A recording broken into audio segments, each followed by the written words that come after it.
मुद्दे की बात तर्क के साथ, बारीक पड़ताल, सुलगते सवाल, पक्ष विपक्ष, पत्रकारिता निष्पक्ष।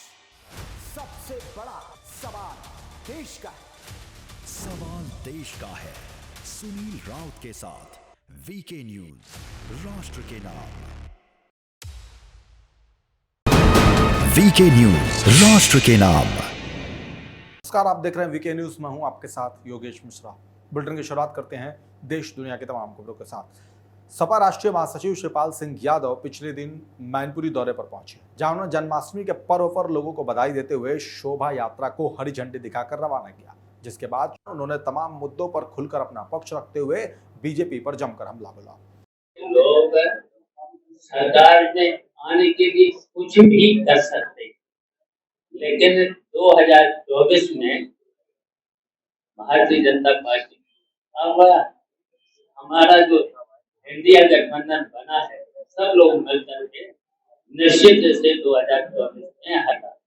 उत्तर प्रदेश के जनपद मुरादाबाद से सपा सांसद डॉक्टर एस टी हसन ने बड़ा बयान दिया है, जिसमें उन्होंने राष्ट्रीय स्वयंसेवक संघ प्रमुख मोहन भागवत के अखंड भारत वाले बयान का स्वागत किया है। सपा सांसद ने कहा है कि अखंड भारत सबसे पहले मुगल बादशाह औरंगजेब ने बनाया था।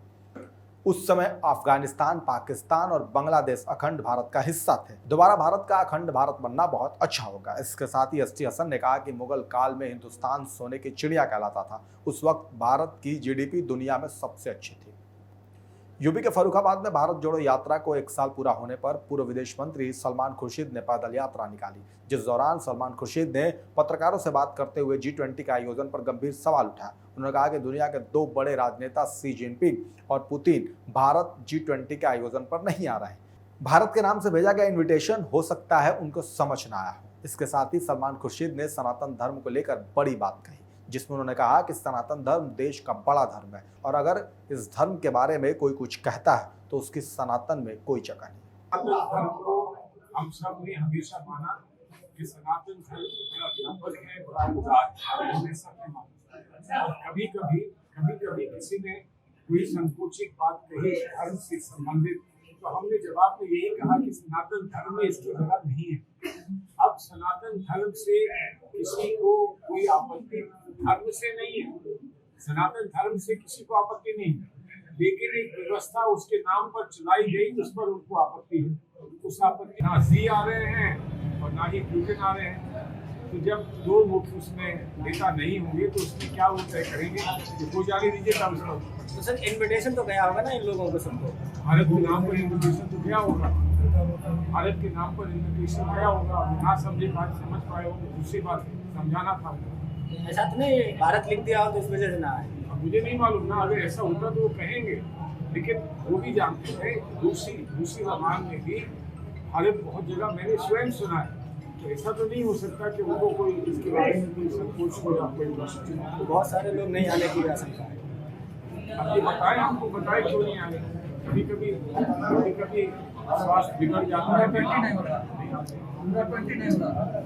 नहीं G20 नहीं, उनके कोई प्रतिनिधि तो आएंगे ना। देश में श्री कृष्ण जन्माष्टमी बड़े धूमधाम से मनाई गई, जिसमें गोंडा जिले में भी श्री कृष्ण जन्माष्टमी के त्यौहार को हर्षोल्लास के साथ मनाया गया। यहाँ जिले के गोंडा महाराजगंज पुलिस चौकी में हर साल की तरह इस साल भी मनाई गई। इस दौरान पुलिस चौकी को दुल्हन की तरह सजाया गया, जिसमें महाराजगंज पुलिस चौकी को गुब्बारों, फूलों और लाइटों में सजाकर कार्यक्रम का आयोजन किया गया, जिसमें स्थानीय लोगों ने भी भाग लिया। गाजियाबाद जिले में डेंगू का कहर लगातार बढ़ता ही दिखाई दे रहा है, जिसकी वजह से अस्पताल में डेंगू के मरीजों की संख्या में इजाफा देखने को मिल रहा है। गाजियाबाद जिले में डेंगू के मरीजों की संख्या 350 के पार पहुंच चुकी है। ताज़ा आंकड़ों के अनुसार बीते दिन यह आंकड़ा बढ़कर 366 हो गया, जिसमें बच्चों से लेकर बड़े तक शामिल है।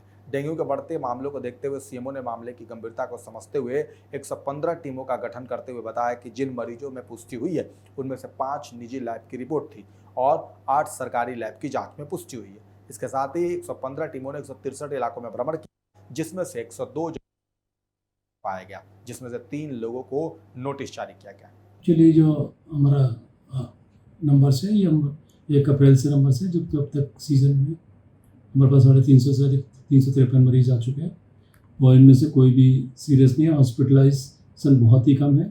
कल भी 13 मरीज आए, इसमें कोई भी हॉस्पिटलाइज नहीं हुआ है। और हमारी 122 टीम है, विभिन्न घरों में जाकर उन सारी मरीजों के पास जो भी पॉजिटिव पेशेंट होते हैं, उनके या संभावित पेशेंट भी होते हैं, तो उनके घर के पास भी हम लोग निरोधात्मक कार्रवाई करवाते हैं। फॉगिंग भी नगर निगम के, नगर पालिका के सौजन्य से, नगर पंचायत के सौजन्य से फॉगिंग की क्रिया भी कराते हैं। और भ्रमण करके टीमें उनको कैसे ड्राई करके रखना है, पानी कैसे निकालना है, इसके बारे में उनको भी सूचना दी। जो मरीज़ हैं उनकी भर्ती की संख्या बहुत ही कम है, तथा हम सभी लोगों को उसमें जाकर उनको अवेयर भी कराते हैं कि सप्ताह में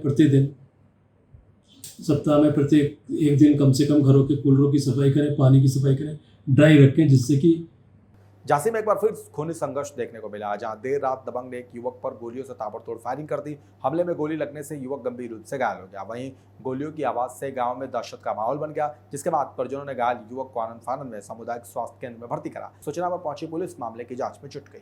मामला ये है सर कि हमारे गांव का जो श्यामाकांत तिवारी संचालक है, वो संचालक है, कंट्रोल का राशन विक्रेता है। अच्छा, तो ट्रैक्टर में भर के वो ले जा रहा था रात में। इसके बाद हमारे भाई ने रोकने की कोशिश की कि भाई यार गलत बात है, रात में क्यों ले जा रहे हो। उसने सीधी गोली मार दी रोकने पर, थोड़े से रुकने पर। लाइसेंस ही बंद थी क्या? नहीं, कट्टा वो बरामद हुआ है, पुलिस वाले लेके आए हैं, हमारे द्वार पे छोड़ के गया है। कट्टा मारा उसने और तुरंत कट्टा भी छूट गया उसके हाथ से। भाई की हालत कैसी है तुम्हारी? भाई की हालत गंभीर है, झांसी में भर्ती है ट्रामा सेंटर में। कहाँ गोली लगी उसकी? सीना में। कोई पुरानी रंजस नहीं थी, थोड़ी बहुत तू में हुई थी, लेकिन रंजस नहीं है वो। अभी नहीं पकड़ा है पुलिस, लेकिन गई है, तुरंत गई है, आनंद फानंद में गई पुलिस ने हम बताया वहाँ से कट्टा बरामद किया है, उनके घर भी गए, वो लोग फरार हो गए। ललितपुर जिले में उस वक्त प्रशासन में हड़कंप मच, जब जिले के डीएम सुवत्तड़ के शहर के निरीक्षण पर निकल पड़े। अपने इस भ्रमण के दौरान डीएम ने शहरवासियों से भी बात की। इसके साथ ही डीएम ने शहर का निरीक्षण करते हुए शहरों को साफ रखने के लिए प्रमुख चौराहों, सार्वजनिक स्थानों पर शौचालय बनाए जाने के निर्देश दिए और शहर के सफाई व्यवस्था को दुरुस्त रखने के साथ पुराने कुओं को संरक्षित करने के अधिकारियों को निर्देश दिए। डीएम ने इस बात पर भी ध्यान केंद्रित करते हुए शहर में घूम रहे आवारा गौवंश और आश्रय स्थलों में पहुंचाने के भी निर्देश जारी किए। दिल्ली सटे गाजियाबाद में एक बार फिर चौंकाने वाला मामला सामने आया है, जिसमें पड़ोसी में रहने वाले 35 वर्षीय रहीश को स्ट्रीट डॉग ने अपना शिकार बना लिया। हाल ही में गाजियाबाद में स्ट्रीट डॉग्स ने मासूम शावेज को अपना शिकार बनाया था, जिसकी मौत को अभी कुछ ही दिन बीते थे, लेकिन जिला प्रशासन की तरफ से इन स्ट्रीट डॉग्स पर कोई कार्रवाई नहीं की गई, जिसके बाद अब फिर स्ट्रीट डॉग्स ने अपना कहर दिखाना शुरू कर दिया। अब इन स्ट्रीट डॉग के डर से बच्चे तो क्या बड़े भी घर से बाहर नहीं निकल पा रहे हैं। वहीं दूसरी तरफ शावेज की मौत के बाद कोई भी प्रशासनिक अधिकारी, नगर निगम के स्वास्थ्य विभाग की टीम चरण सिंह कॉलोनी का रुख नहीं किया। हम दोनों मियाँ बीवी आटा लेने जा रहे, कुत्ता आके इनकी टांग पकड़ ली, 2-3 जगह जख्म कर दिए हैं और निशान भी मतलब काट लिया है इनके। अब ये हम नहीं कह सकते सावेज वाला कुत्ता है, और जो सावेज के साथ हुआ है वो हमारे साथ ना हो जाए। और वो जो जिसका कुत्ता है कह रही है काय को मार रहे हो, वो और हम पे ही चिल्ला रही है, डांट रही है हमें ही। अब मैं अपने पति को लेके यहाँ आई हूँ। अब मैं ये कह रही हूँ, देखो सबको दिखाया है कि कुछ नहीं कर रहे, कोई नहीं आ रहा यहाँ ना हमारी सुनना। वो तो मर गया सावेज, हमारा पति भी मरा है, हमें डर है हमारे साथ ऐसा ना हो जाए जैसे सावेज को हो गया है। हम नहीं चाहते कि किसी और के साथ भी ऐसा हो। मेरे पति भी अब बैठे हैं, बताओ क्या होगा। इस बुलेटिन में फिलहाल इतना ही। देश और दुनिया की तमाम खबरों के लिए देखते रहिए वीके न्यूज। नमस्कार। वीके न्यूज, राष्ट्र के नाम।